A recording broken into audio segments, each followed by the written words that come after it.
Hello and welcome. In this tutorial, we will explore how to understand and work with arrays in programming. Let's get started.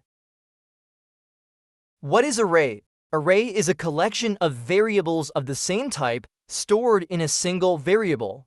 It allows you to manage multiple values under one name. For example, you can store the names of all players, enemy positions, or inventory items in an array.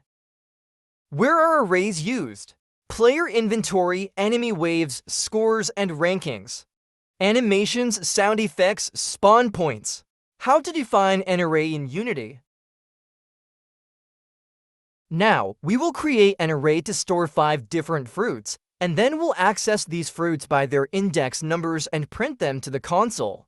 First, let's define our array. We're going to create an array called fruits that holds 5 items, each representing a fruit name: apple, banana, orange, grape, mango. The first element is apple, the second is banana, and so on.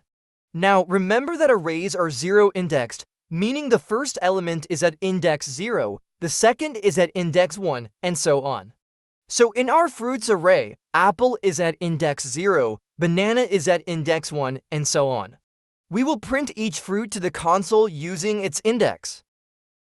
Thanks for watching this tutorial. In the future, we will practice all these concepts in even more detail with hands-on examples.